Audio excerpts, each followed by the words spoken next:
ఆషాఢ మాసం వచ్చిందంటే మహిళలకు పెద్ద పండుగ చెప్పుకోవచ్చు. మొత్తం కూడా గోరింటాకు పండుగ వస్తున్నట్లు ఆషాఢ మాసంలో ప్రతి మహిళ కూడా మొత్తం కూడా ఆ నల్గొండ జిల్లా పద్మనాయక సంఘం మహిళల కూడా ఈరోజు దీనికి సంబంధించిన మహిళా మంది మొత్తం కూడా ఆ గోరింటాకు తీసుకొచ్చి కూడా ఇక్కడనే గోరింటాకు పెట్టి వాళ్ళకు చేతులకు కూడా గోరింటాకు పెట్టుకుంటున్నారు. మీద కూడా చూస్తున్నటువంటి పరిస్థితి కనపడుతుంది. ప్రతి సంవత్సరం కూడా ఆషాఢ మాసంలో కూడా ఈ గోరింటాకు పండుగ కూడా ఎక్కువ నిర్వహిస్తున్నటువంటి పరిస్థితి కనపడుతుంది.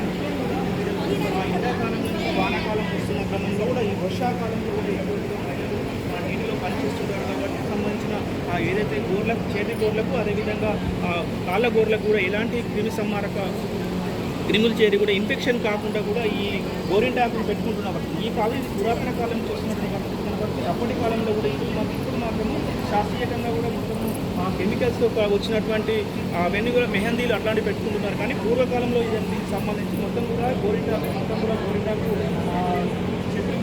తీసుకువచ్చి కూడా నూనె మొత్తం పెట్టుకుంటున్నట్టు పరిస్థితి ఉంది. మొత్తం కూడా గోరింటాకు పెట్టుకోవడం వల్ల కూడా చాలా వరకు శాస్త్రీయబద్ధంగా కూడా ఆరోగ్యపరంగా కూడా చాలా వరకు బాగుంటుందని కూడా శాస్త్రవేత్తలు చెప్తున్నారు. దాంట్లో భాగంగానే ప్రతి ఒక్కరు కూడా చేస్తున్న పరిస్థితి. ఈ రోజు మాత్రం మనం నల్గొండ జిల్లాలో ఉన్నాం.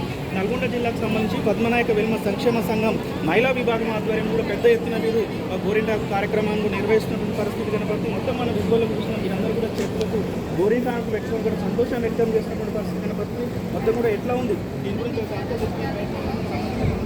మహిళా మంది మాతో కూడా మాట్లాడే ప్రయత్నం. మేడం చెప్పండి, ఎట్లా గోరింటాకు కార్యక్రమం నిర్వహిస్తున్నారు? చాలా బాగుంది.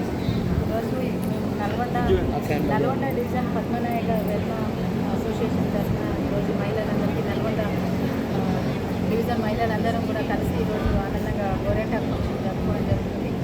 గోరింటాకు అనేది ఇప్పుడు వచ్చింది కాదు, మన పురాతన కాలం నుంచి కూడా ఉన్నది. ఏంటంటే ఇది వర్షాకాలం సీజన్ కాబట్టి ఈ సీజన్లో వర్షాలు బాగా పడినప్పుడు బాగా సీజనల్ ఫీవర్స్ రావడం, ఇట్లా ఎండాకాలం నుంచి ఒకేసారి వర్షాలు పడతాయి కాబట్టి చలికాలంలో రావడం వల్ల వాతావరణంలో మార్పులు, బాడీలో చాలా మార్పులు వస్తాయి.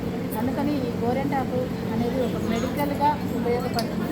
క్రిములు అట్లాంటివి లేకుండా ఇట్లాంటి గోళ్ళ ఇలాంటివి కూడా ఆరోగ్యానికి. అందుకోసమని మన పెద్దలు పెట్టిన ప్రతి పండగ అయినా ప్రతి విధానం కూడా మన సైంటిఫికల్లీ డిజైన్ ఆరోగ్యం కోసమని పెట్టడం అనేది జరుగుతుంది. అందుకని ఇది ఇంకొకటి ఏంటంటే వెనక రోజులలో కొంచెం తినమనేది అనేది ఏంటంటే ఒంట్లో ఉన్న వేడంతా తగ్గుతుంది అనేసి ఈ సీజన్లో ప్రతిసారి పెట్టుకుంటారు. ఇప్పుడు ఇంకేంటంటే ఫంక్షన్ లాగా అందరూ కలవడం, అందరూ బిజీ లైఫ్ అయిపోయింది. ఇప్పుడు ఎవరికి వాళ్ళు అందరం బిజీ లైఫ్ అయిపోయి ఎవరికి వాళ్ళు కలవడం అనేది తక్కువ కాబట్టి ఇట్లాంటి సందర్భాల లోపలనైనా అందరం కలిసి ఆనందంగా కలుసుకోవడం, పండగ జరుపుకోవడం, రిలేషన్షిప్ పెంచుకోవడం. మీరు చెప్తున్నారు అందరూ కలిసి వాళ్ళకి సంతోషంగా ఉంటుందంటే ఈ రోజు మొత్తం కూడా మీరు అందరూ కూడా ఒక చోట చేరుకుంటున్నారు, గోరింటాకు పెట్టుకుంటున్నారు. ఏం డిస్కషన్ నడుస్తుంది, ఎట్లాంటి ఇంప్రూవ్మెంట్ వస్తున్నాయి? చిన్నప్పుడు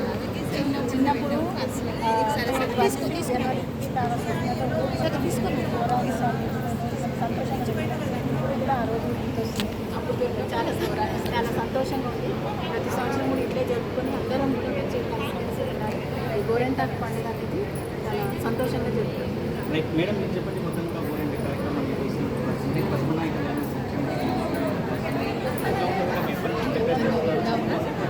మేము గత వారం రోజుల నుంచి ప్రిపేర్ చేస్తున్నామండి. అంటే ఇది గోరింటాకు పండుగనే కాకుండా అందరూ ఒక దగ్గర గ్యాదర్ చేసి చిన్న చిన్న గేమ్స్ పెట్టి వాళ్ళకి మోటివేషన్ అంటే రోజు రెగ్యులర్ వర్క్ ఉంటాం. జనరల్ లేడీస్ ఏంటంటే పొద్దున్న లేచి నుంచి హెక్టిక్ షెడ్యూల్ ఉంటుంది. పిల్లలు రెడీ చేయడము, పంపడము, ఇవన్నీ ఇంకా భర్తలను ఆఫీస్ పంపడం, ఇవన్నీ హెక్టిక్ షెడ్యూల్ ఉంటుంది. ఇక్కడికి వచ్చినాం కొంచెం రిలాక్స్ అయిపోయి ఇది మెమరబుల్ ఉండాలి. నెక్స్ట్ ఇయర్ మళ్ళీ మా గోరింటాకు చేసుకునేటప్పటికి కూడా మెమరబుల్ ఉండాలనే ఇదిలో కాన్సెప్ట్లో చిన్న చిన్న గేమ్స్ కండక్ట్ చేస్తున్నాము. అందరం గ్యాదర్ అయిపోయి హ్యాపీగా ఇప్పుడు ఎటు చూస్తున్నారు కదా మీరు అందరూ ఇప్పుడు ఎంతో హ్యాపీగా మేము అందరం కలిసి సంవత్సరం